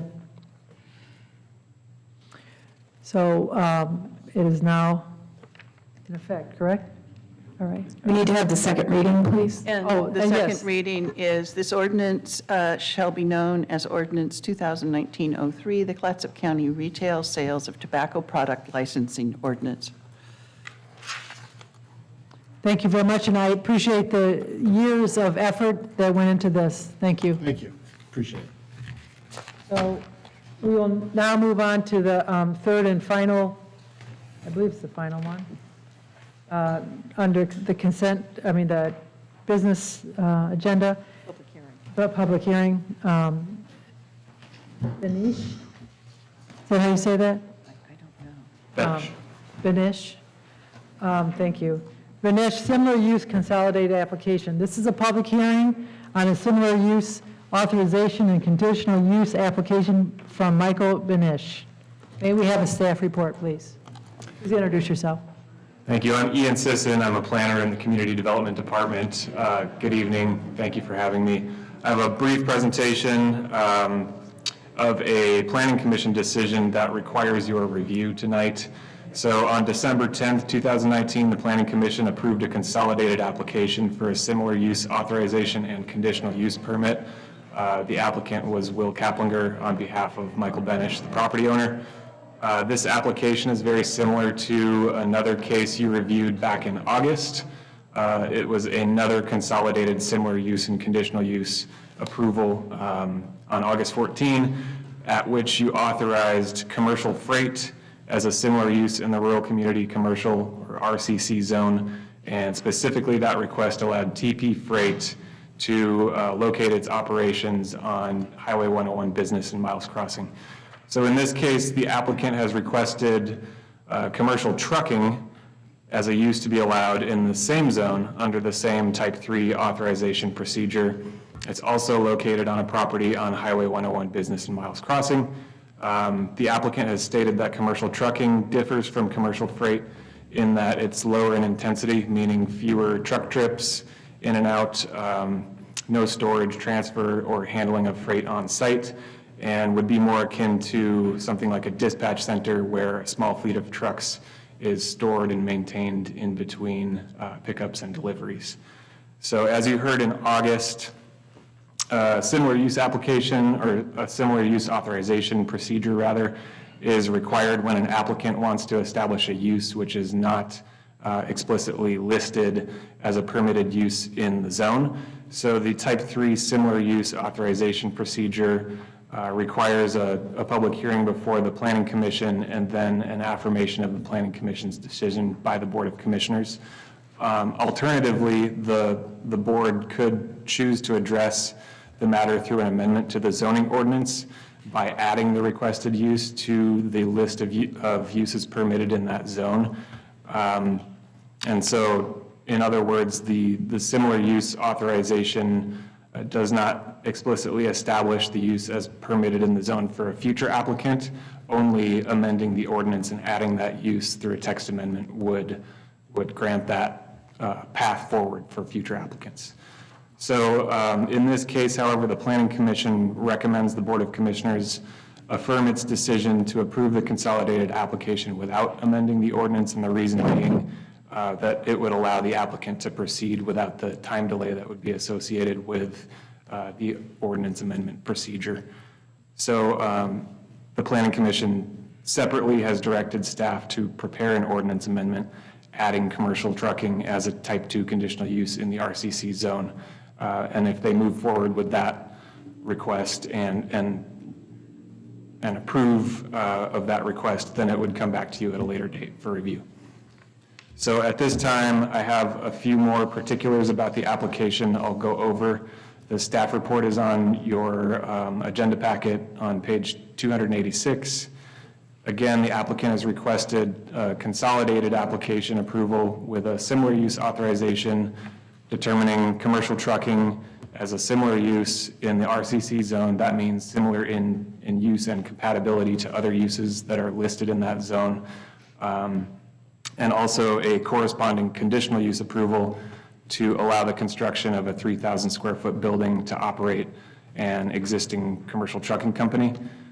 The subject property is located on the south side of Highway 101 Business, approximately 750 feet east of the intersection with Youngs River Road and Lewis and Clark Road.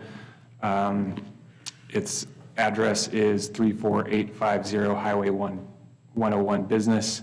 The company is Dennis Horton Trucking, which currently operates on a property immediately adjacent to the subject property in this application under a multi-tenant lease, and approval of this consolidated application would allow the company to establish its operation independent of other tenants with its own 3,000 square foot facility for maintaining a small fleet of 4 or 5 tractor trailers with a gravel outdoor parking area for the trucks and for employee vehicles. And Horton Trucking, they provide hauling services for local businesses. One of the primary customers of theirs is Hampton Lumber. And so employees will drive to the site where they park their personal vehicles, pick up a truck, go to a loading destination, and then deliver the load, and then return the empty truck to the subject property. And in some cases, we understand the applicant has described a loaded truck will be parked on the site overnight for a delivery that would take place the next morning. Otherwise, there's no delivery or storage or transfer or other handling of freight on site.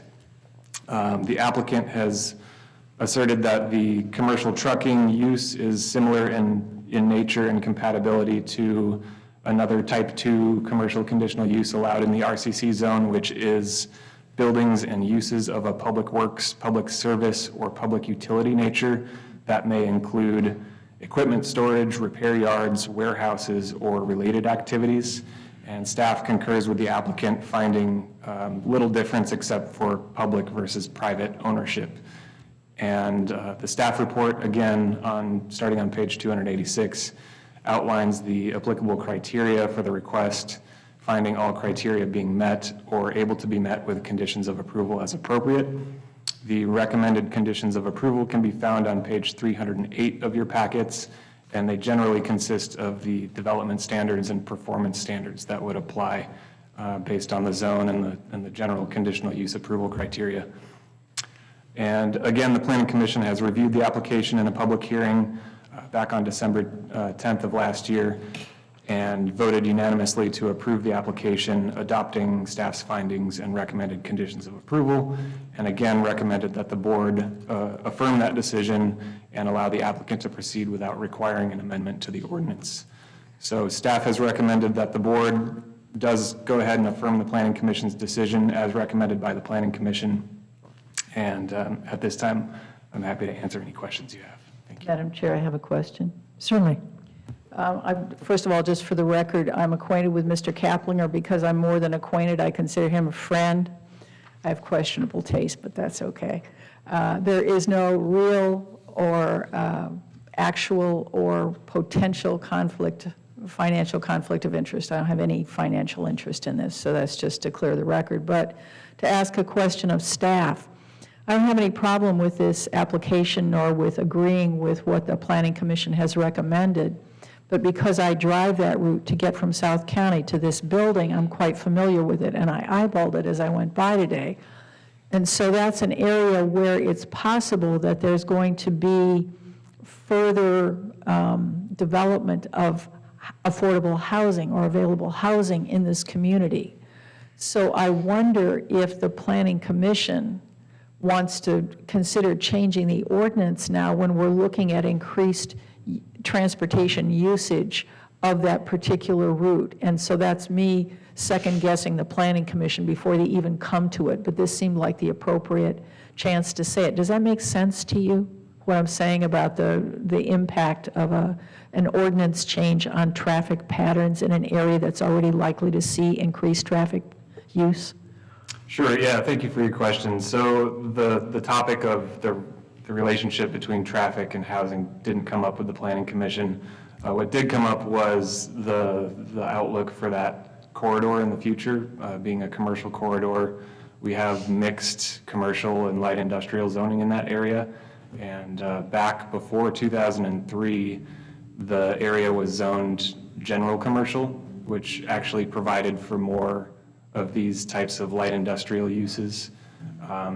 When the rural community commercial zoning was applied in 2003, it took away some of those light industrial uses from the list of allowed uses. And so sort of the discussion of what do we want that area to be did come up a little bit during the Planning Commission's decision, but it sounded like, they were looking at just the immediate properties along the Highway 101 business corridor and not the fringes where we have the residential zoning and things like that. And so, there's some discussion about how this will come up throughout the comprehensive plan update process as well, and there's a citizen advisory committee for that area, for which I know this topic has also come up, as well as housing. Thank you for satisfying my questions. I just think this is a far superior location than where they are right now, and this is consistent with the properties around them. What are they, on 23rd Street, or what is the cross street there? I mean, it's a congested area where they're operating now. So that was, just to clarify, that was TP Freight. This is different. Oh, okay. This is different. TP Freight was moving out of its location here in the city of Astoria and relocated to Highway 101 Business. And your board reviewed that application at a previous hearing back in August. Oh. And so this is actually a different company. It's Horton Trucking. Similar type of use in that they haul I got you. materials, but different company. I was out last meeting. And you've got a new baby, right? Exactly, I got a few excuses. Could I make a comment? This is in the heart of my district.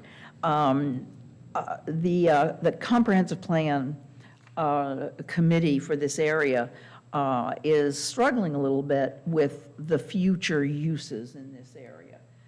You know, we have the Lewis and Clark Medics Fire District there, and they're in a floodplain. You know, everything north of the Business 101 corridor it's all floodplain. And so we're going to have to take a comprehensive look at land use, meaning zoning, in that area. And I think this is a very consistent use. It's one of the reasons I kind of like this thing in Oregon where we can talk about similar uses under the conditional use process. And we love the idea of keeping employment in District 3. There's a lot going on. Burgerson is building a very large building at Miles Crossing, which I don't think needed any exceptions, did it? I think that was all by right. Correct. Yeah. So it seems to me that it's an appropriate use in an area like that. It's even in floodplains, it's permissible to put structures that do not threaten life, human life. These are, you know, this is a semi. I don't have as much compassion for a semi as I do for human beings who drown when their house floods. So I think it's a very appropriate use. And I'd love to see the Planning Commission address that whole zoning issue, but I think maybe it needs to come through the longer-term comp plan consideration. And I will note, thank you for your comments. I will note that the condition of approval, I don't know the number of it, but there is a condition of approval in this staff report that requires a floodplain development permit for the construction, prior to construction. Yeah, I saw that. That was my question, Mr. Sisson, so the planning commission approved this with a list of conditions, correct? Correct. And so if we were to approve it, they would still need to do these conditions, they meet these conditions. That's right. And there was a choice of accepting it as it is, because there are a few exceptions, but if we accept it, then this person will be able to go ahead with his business plan as it is. That's one option. The other option is to amend the code. So you have three options. You could affirm the Planning Commission's recommendation, or affirm the Planning Commission's decision, which was to approve the consolidated application with the findings and conditions of approval that are in the staff report in front of you. You could decide not to affirm the Planning Commission's decision, or you could choose to address the matter with an ordinance amendment by adding the commercial trucking use as a type 2, or it would be up to you really, but adding it as a permitted use in the RCC zone. So those would be your three options. So the simplest and most direct option would be the first one to do that. Correct, and that's what staff has recommended. That's what the suggestion is. Okay, so, Yeah, I'll go ahead, even though I don't know which business it is. But it's Commissioner Webb's district. Oh, okay. Oh, go ahead. Okay? All right, so I will entertain a motion. It is with great pleasure that I move that the board affirm the Planning Commission's approval of the similar use authorization and conditional use permit. Just a minute, just a minute, just a minute, just a minute. A public hearing, Yeah, that's what I thought. That was my next question here. Oh, sorry. So, We're not done with and I think we have public comment. Pardon? Help us. I threw a sideways. So yeah, if there's people in the audience that want to talk, Okay. before you make your, And then we have to close the public hearing? and then you close the public Then- hearing, and and then then, you- okay. then you make your motion. Sorry, I Okay, rewind. missed that. It's been a long Would- day, hasn't it? And I think we have someone here that would like to speak. So, Mr. Cappinger, can you come up? Yes, thank you. I always like to talk. The trick is getting me to shut up, but I'll keep this We short. got these little buttons there. They'll let you know when it gets on the There you rack. go. And the Planning Commission did a very thorough job reviewing this I'm sorry, could application. you introduce yourself and your address? Will Kaplinger, 2 Branches Consulting LLC. I represent Mike Benish in this application. The Planning Commission did a very thorough job reviewing this, but I would have to disagree with their direction to staff to create a separate ordinance just for this use, specifically in light of the comprehensive plan revision that's going on right now. It's doing an ordinance just for this one use is trying to put a bandage on a hemorrhage. It just doesn't make any sense. And it will kind of befuddle the whole process, and staff is busy enough. So, we agree that and this is our intent in the application, is just to make it for this particular property. The business is existing already in the property next door. When I was working for the county, we chased him out of a residential zone in Gerhard where he had operated for 20 years without any sort of complaints at all. And then finally, he and a neighbor had a dispute about a dog. It had nothing to do with the trucking, and so then he had to find another site, so he went to the Calpe trucking yard where he is now. So all he wants to do is move next door to Mr. Benish's property, and, it's very, very simple. But in terms also of the traffic impacts and so on, as Commissioner Webb mentioned, there's so many larger issues to deal with that I think it's a very simple action of approving the Planning Commission's recommendation to allow this on the one side without going into the ordinance is what we would like to see. Any questions? I'd be happy to answer. All right, thank you. Thank you for coming tonight. So now you get to close the public hearing. Okay, so, Want to bang the gavel to close the hearing? I close the public hearing. Okay. Any staff response? Okay, discussion. Oh, come on up, Mr. Sisson. Just for clarity, I want to make sure I clarify this one point. So the Planning Commission has recommended that you allow the application to proceed, upholding its decision to approve the application with the conditions of approval. And the ordinance amendment recommendation does not relate to this specific application. What it would do is it would, again, add that use to the RCC zone as a permitted use so that a future applicant could come along and not have to go through this process. They would go through likely a type 2 conditional use process. So I just wanted to clarify that the ordinance amendment recommended by the Planning Commission would not have any bearing on this application. So it's a zone, it would be a zone change, an amendment to the It zone. would be a text amendment to the RCC zone, correct? So, just for my clarification, the zone amendment, or the code amendment, is that part of this public process? No. Or is that a separate thing? That'd be later, right? Yeah, So we- totally unrelated to Okay, tonight. thank you, that's what I thought. Don't have Okay. to worry about it tonight. Okay, Done thank deal. you. Thank you for that clarification. Absolutely.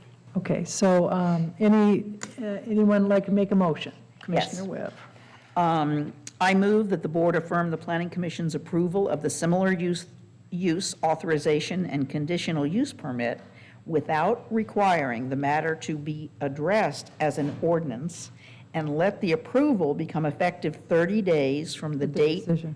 of the Planning Commission's December 10th, 2019 decision documented on, This is wrong. yeah, It says 2019, it should be January 9th, 2020. Yeah. Yeah, there's a, Say it like that, I guess. huh? yeah, okay. Is it the Do I have 9th to or start the 8th over? today? No. Do I have to start over? We'll just continue with the correct date. Okay. Effective 30 days from the date of the Planning Commission's December 10th, 2019 decision. This is decision document. I'm sorry. Keep reading.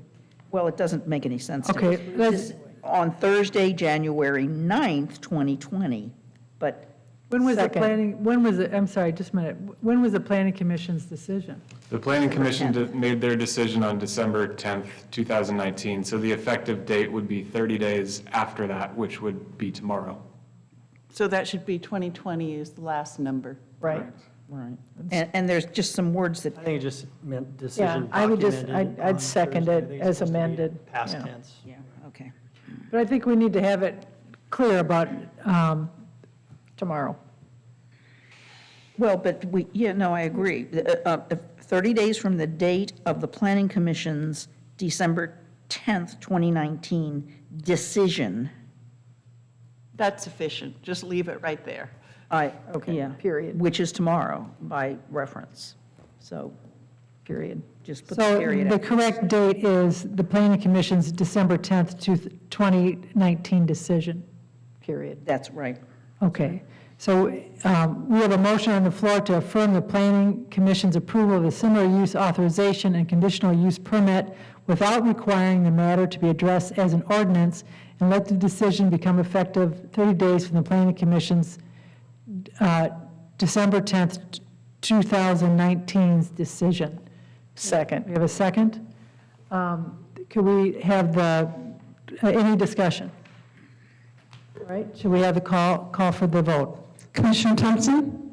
Aye. Commissioner Webb? Aye. Commissioner Aquila? Aye. Commissioner Solomon? Aye. Thank you, Mr. Sisson, for your work. Thank you.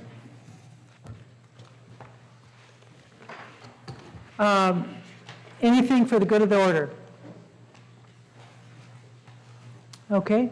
Well, thank you all for coming today, and thank you for all your support on my first meeting, and I will do my best this year. So we will adjourn the meeting. Thank you. Thanks for your help.